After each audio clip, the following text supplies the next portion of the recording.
Всем привет и спасибо, что зашли на мой канал. Друзья, сегодня я хочу приготовить слабосоленую семгу. Существует множество способов засолки красной рыбы. Я же поделюсь своим рецептом и опытом о том, как я готовлю слабосоленую семгу. По ходу видео расскажу еще, каким видом рыб можно применить такую засолку, какая часть рыбы больше подходит для засолки и в какой посуде лучше хранить такую рыбу, так как в этом, казалось бы, незамысловатом деле есть пару тонкостей, которых надо учесть. Но не пугайтесь, возни никакой. И от каждой, с кем я делюсь рецептом засолки семги, я слышу один и тот же вопрос. Ты ничего не забыла? Неужели все? Так что, кому интересно, оставайтесь со мной и будем солить семгу вместе. А все, что мне понадобится для приготовления слабосоленой семги, то это сама семга, соль и сахар. Вот и все.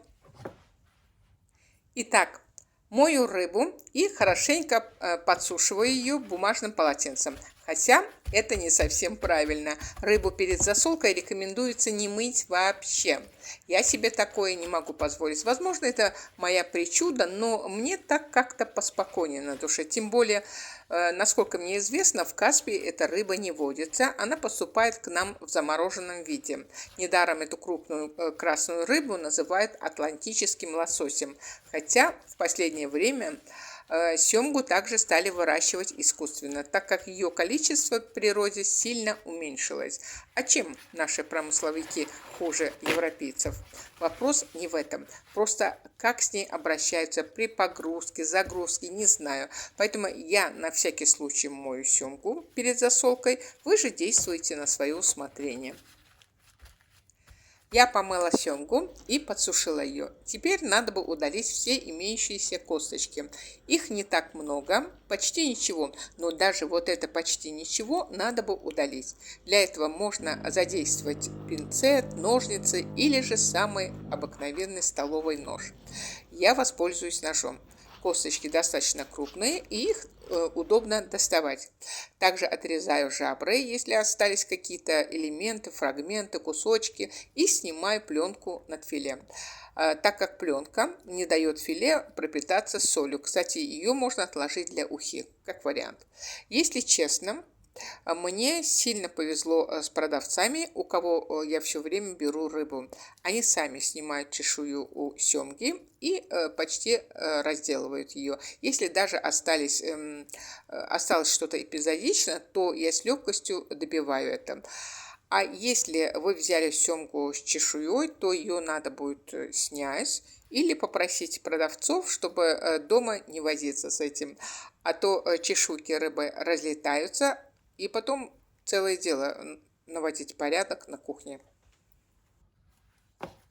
Наверное, через экран тоже видно, что пока мясо филе рыбы рыхловатое, а после засолки все станет на свои места.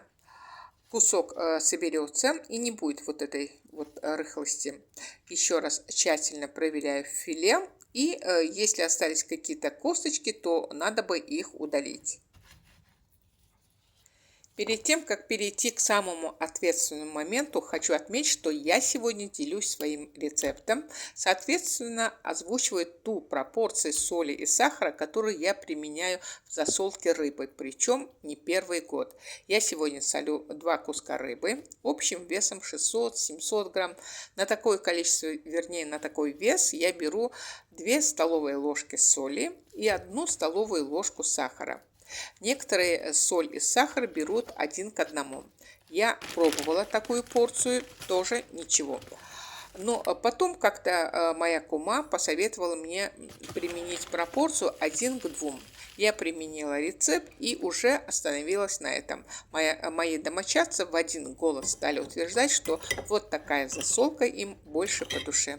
Кстати, от нее уже узнала о том, что лучше покупать ту часть филе, которая ближе к голове, так как ближе к хвосту филе меньше жира, а для засолки лучше подходит более толстый и жирный слой филе, ведь именно из жирной и толстой части филе семги получается самая нежная засолка, которая тает во рту. Так что, Юля, огромное тебе спасибо за этот рецепт. А вам, друзья, могу сказать, что самый лучший способ понять, какая пропорция соли и сахара в засолке рыбы вам подходит больше по вкусу, попробовать оба способа. Ну, не за один раз, конечно. Я насыпала соль и сахар в одну миску, помешала их и теперь щедро солю рыбу со всех сторон. И чуть-чуть, только очень аккуратно. Да, чуть не забыла. Соль берите крупную и без йода. Если увидите на пачках соль для маринада и засолки, вот это то, что надо. Друзья, соль и сахар в засолке рыбы выполняют несколько функций. Соль и сахар балансируют вкус рыбы, они берут на себя всю лишнюю влагу, и к тому же они натуральные консерванты. Постоянные зрители моего канала знают о том, что я обожаю всякие пряности и активно применяю их в своей кухне. Но семга не тот случай. При желании можно поперчить, положить лавровый лист, малосольную семгу, но я не хочу перебивать этот душистый аромат семги. Вы же действуйте на свое усмотрение. Все, я рыбу щедро посолила, насколько это возможно. Теперь насыпаю соль на дно посуды и затем на соль кладу рыбу. Рыбу надо положить так, чтобы кожица рыбы была внизу, а филейная часть смотрела кверху. Казалось бы, какая разница, как положить рыбу в посуду? А нет. Дело в том, что уже на следующий день с рыбы вытечет много жидкости. Кстати, ее надо будет вылить. Если положить рыбу в посуду филейной частью вниз, к донышке, то филе всю эту жидкость обратно возьмет в себя. Поэтому класть рыбу в посуду надо кожицей вниз, чтобы рыба обратно жидкость в себя не взяла. А посуду для засолки надо брать или стеклянную, или же эмалированную. Никелированную, а тем более пластиковую посуду не стоит применять, так как при контакте с избыточной солью у никелированной, а тем более у пластиковой посуды происходит разложение вредных веществ. Ну что, вуаля! Нежная, сочная, неимоверно вкусная и очень полезная слабосоленая семга готова. Нарезаю семгу и можно подавать ее на стол. Нарезать семгу надо острым и тонким ножом. Нарезаю только филе и как только дохожу до кожицы, как бы отрываю филе от кожицы. А еще такой момент, мы начинаем кушать рыбу на третий день после засолки. Иногда даже через 3 дня, хотя при желании рыбу можно начинать кушать уже на следующий день после засолки. Я знаю, что многие так и делают, так как считается, что чем меньше рыба остается в засолке, тем она нежнее. Может, это и так, но мы не рискуем, ведь все-таки рыба сырая.